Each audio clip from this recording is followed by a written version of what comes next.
تجمل قادری، آپ کا خوش آمدید۔ امید ہے کہ آپ سب خیر و عافیت سے ہوں گے۔ ہم پڑھ رہے ہیں اردو گرامر، تیسری جماعت سے 7ویں جماعت تک اردو گرامر جو ہمارے نصاب میں ہے، میں اس کو پورا کرنے کی کوشش کروں گا۔ اس لیے میرا جو لیکچر ہوگا وہ تیسری جماعت سے 7ویں جماعت تک سبھی کلاسز کے لیے ہوگا۔ حروف قمری اور حروف شمسی آج ہمیں پڑھنے ہیں۔ دیکھو، حروف قمری اور حروف شمسی کا سمجھنا اردو کے ہر طالب علم کے لیے ضروری ہے، تاکہ طلبہ عربی کے وہ نام جو اردو میں مستعمل ہیں یعنی لکھے اور بولے جاتے ہیں، ان کو بولنے اور لکھنے میں غلطی سے محفوظ رہیں۔ ٹھیک، اس لیے یہ حروف شمس و حروف قمری جاننا ضروری ہے۔ جیسا اگر میں آپ کو یہاں پہ مثال دے دوں گا، ہم املا میں کہاں پہ غلطی کرتے ہیں؟ یہاں پہ عبد الاحد ہے، عین بے دال الف لام الف ہائی دال، تو ہم اس کو ایسے لکھتے ہیں، ہم لکھتے ہیں عین بے دال الف ہائی دال عبد الاحد، جو یہ والا بالکل غلط ہے۔ ٹھیک، اس لیے ہمیں ان حروف قمری اور حروف شمسی کو پڑھنا، جاننا اور سیکھنا بہت ہی ضروری ہے۔ تو اصل میں الف لام ہوتا ہے۔ الف لام کے تلفظ ہونے یا نہ ہونے کے اعتبار سے حروف تہجی کی دو قسمیں ہیں، حروف قمری اور حروف شمسی۔ یعنی الف لام جب کسی لفظ کے بیچ میں آتا ہے تو الف اور لام کو ہم پڑھیں یا نہ پڑھیں گے یا نہ پڑھیں گے، اس اعتبار سے حروف تہجی کی دو قسمیں ہیں، حروف قمری اور حروف شمسی۔ حروف قمری کیا ہوتا ہے؟ وہ حروف جن سے پہلے الف لام آتا ہے تو لفظ کی ادائیگی کے وقت الف اور لام دونوں حروف پڑھے جاتے ہیں۔ حروف شمسی کے برعکس دونوں میں سے کوئی ایک حرف ساخت نہیں رہتا، جیسے والقمر ابو البرکات عبد الاحد۔ حروف شمسی ان کی تعداد کل 14 ہے، حروف قمری جو ہے ان کی کل تعداد کتنی ہے؟ 14۔ آپ کو یہاں پہ دیکھنا ہے الف بے جیم ہائی خائی، عین غین فے کاف کیف میم واو ہے اور چھوٹی ہے۔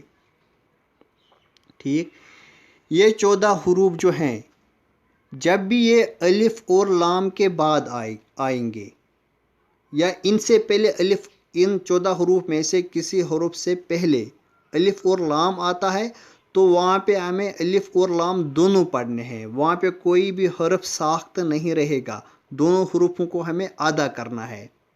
سمجھ میں آ رہی ہے آپ کو میری بات؟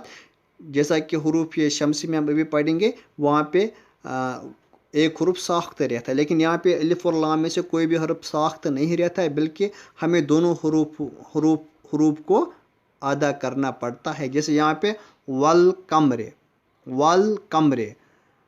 اگر الف لام نہیں پڑھتے تو یہاں پہ وقمر ہوتا، لیکن ہم کیا پڑھتے ہیں؟ والقمر،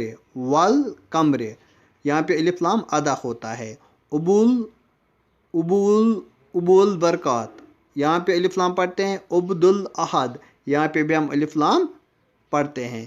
تو مطلب یہ کہ وہ حروف جن سے پہلے الف لام آتا ہے، ٹھیک، یعنی یہ حروف جو حروف قمری یہ 14 ہے، ان میں سے اگر کسی حرف کے آگے الف لام آتا ہے تو ہمیں وہاں پہ دونوں حروف ادا کرنے پڑتے ہیں، اور ان حروف کو کیا بولتے ہیں؟ ہم حروف قمری۔ حروف شمسی وہ حروف تہجی جن سے پہلے جب الف اور لام آتا ہے تو لفظ کی ادائیگی کے وقت صرف الف کو پڑھا جاتا ہے اور لام ساخت رہتا ہے، اور اس کے بعد والا حرف مشدد ہو جاتا ہے، جیسے والشمس والنہار عبد الرحیم، یہ کل 14 ہے۔ تے سے دال زال رے زے سین شین سواد زواد توئے زوئے لام اور نون، یعنی یہ 14 حروف جو ہیں، ان میں سے کسی بھی حروف سے پہلے جب الف لام آئے گا، الف لام ہوگا، تو وہاں پر ہم الف کو پڑھیں گے اور لام کو ساخت رکھیں گے، ٹھیک، لام کو نہیں ادا کریں گے بلکہ الف کو پڑھیں گے اور لام کو نہیں پڑھیں گے.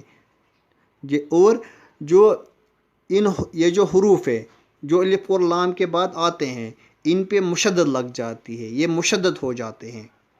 جیسے یہاں پہ والشمس، یہاں پر واو الف لام شین میم شین، یہاں پہ ہم نے الف پڑھا اور لام نہیں پڑھا.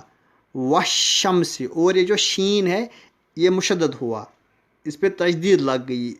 والشمس یعنی شین کو ہم نے 2 بار پڑھا. والشمس والنہار، اس طرح سے عبد الرحیم.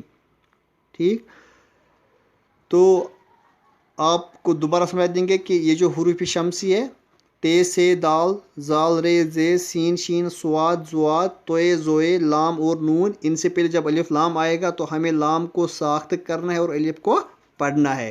اور جو الف اور لام کے بعد جو حروف شمسی ہے ان میں سے کوئی حروف ہوگا اس پہ تجدید ڈالیں گے، وہ مشدد ہو جائے گا، یعنی اس کو ہم 2 بار پڑھیں گے، اس کو زور لگا کر پڑھیں گے. تو اگلے لیکچر میں بس اتنا ہی، انشاءاللہ دوبارہ ملیں گے.